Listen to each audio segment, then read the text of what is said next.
stop. I still don't do it as good as I should. Huh? I do it alright, but not as good as I should. Like slow down. Alright, Yeah. who got the most? 28? 33. 33, 22. 22, 24. 22. see, I got 31. Oh, I'm sorry, 23. 25. 25. I got So 30. almost you doubled your numbers, correct? Yeah. Yeah. So what does it mean, this whole There is a exercise? system to it. Yeah, the only thing I want to explain you by doing this exercise, we all know the basic principles of life, but we don't know which order we have to use it. So once you know the frame and structure, it's easy to walk through that. So on the first time you were looking numbers all over. You were lost, although they had 1 to 88 numbers only. But same thing when I told you you can divide in 4 and go in that order, it was faster to find something. So same thing happens in your life. We all know most of the stuff. The only thing we need is direction, charting the course, law of navigation. That's how, if somebody can lead us which way we have to go, and automatically our speed gets double, and things gets accomplished so fast and so quick. Make sense? So that's just an exercise I was having. That's good, that's fun. I want to see how we do. All right, so let's start from law number 18, which is the law of sacrifice. When you become a leader, you lose the right to think about yourself. That's the philosophy behind that. A leader must give up to go up. The heart of good leadership is sacrifice. Without sacrifice, you cannot be a leader. Unfortunately, most of the time, leaders, so-called, think that leadership is a privilege. But that's not the case. The real leaders, they have no privilege. They sacrifice. And more they go up, bigger the sacrifices they have to give. So leadership is the name of sacrification. So you saw that diagram right there, the leadership. You see the responsibilities. When you go higher,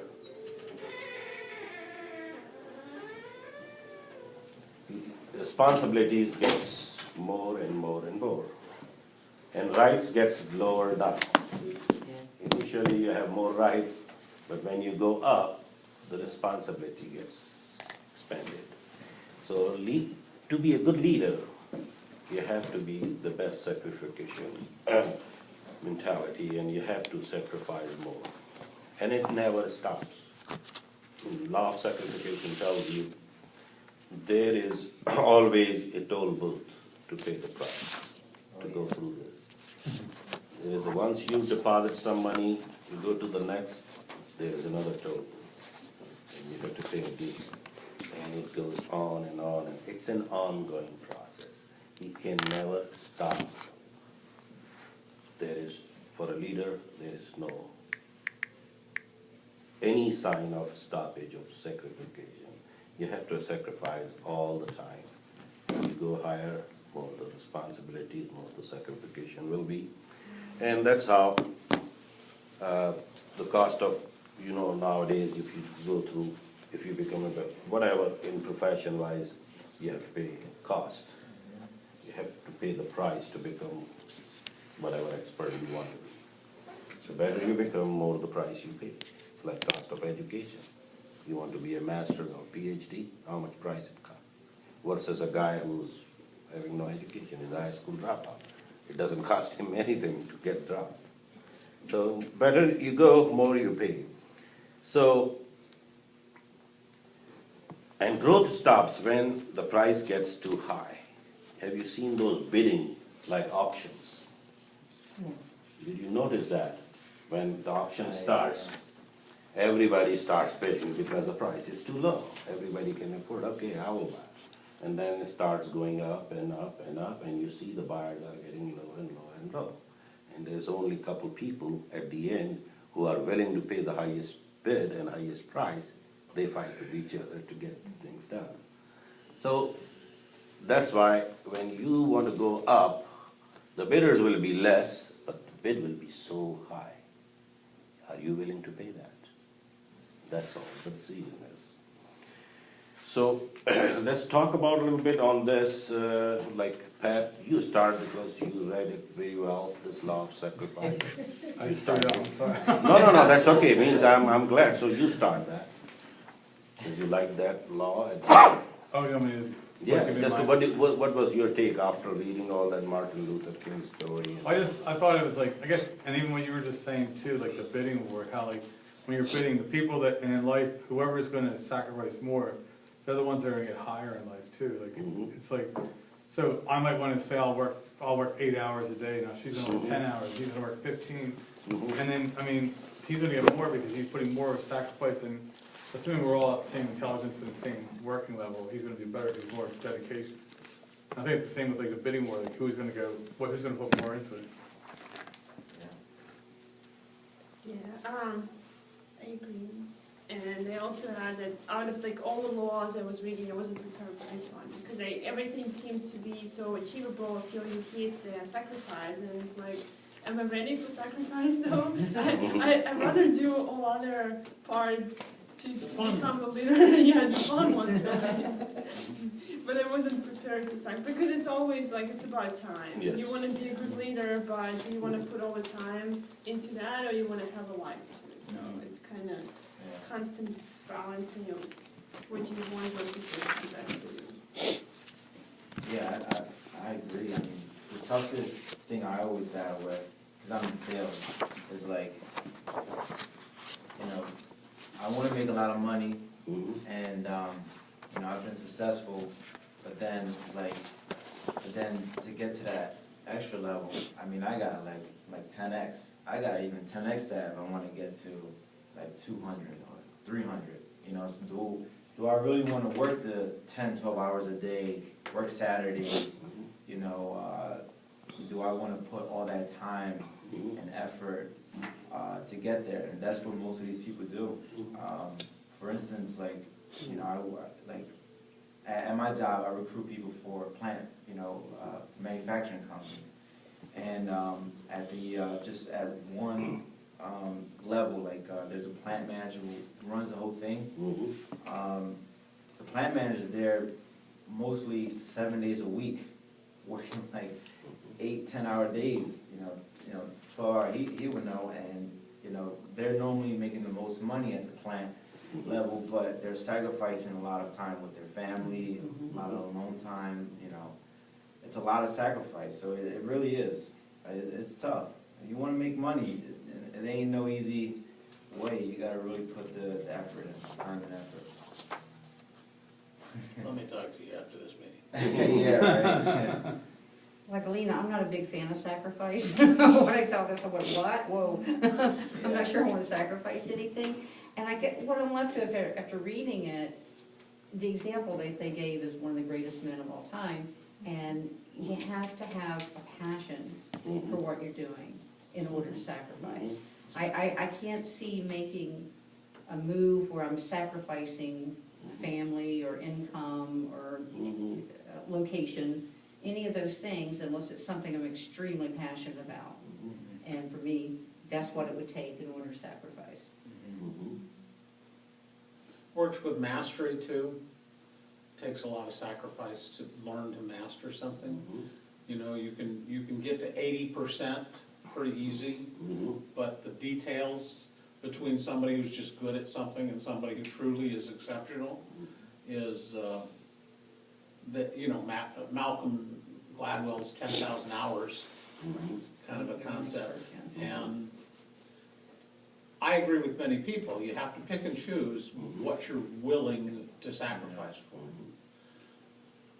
I think it's interesting how there are a lot of people that got called into roles in a new organization, Trump administration, that had to give up leading large organizations that they'd worked their whole life to get to lead, that have to do things like give up a lot of their personal investments and stuff, but the country calls.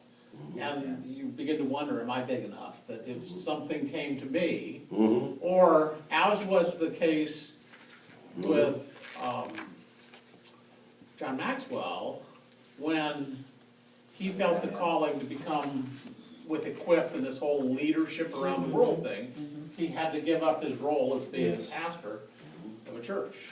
No, like he gave an example of Condoleezza Rice. That was great. Yeah. Yeah, great example. Yeah, that was a great example. I think at every moment, we're always sacrificing something. Economics has a beautiful concept of opportunity cost. For example, right now, we have chosen to take this time to invest it into this mastermind. And the sacrifice we've made is the same time we could have been doing something else. We saw that this had the greater return on the time we invest here than if we were doing something else in the same time. So sacrifice, I believe, is in everything necessary Mhm. to sacrifice all that you are for what you can become. I think real sacrifice comes with the passion, the measure of passion you have to do or accomplish whatever you're accomplishing. But to make it sound and make it more workable, you have to draw a line where it should not become diminishing return on that sacrifice. But like you said, it should reach to a point where you have to stop, see the measure. It is benefiting or it's going to hurt me, or all the efforts are going to be worthwhile. But sacrifice definitely required. I always think for sacrifice, what are like the top 5 things that are probably going to get most sacrificed, or sacrificed the fastest? When are they going to get sacrificed? So for me, it's like opportunity cost, taking this leadership goal versus maybe spending more time with my family, or doing a hobby, or also just working on a business.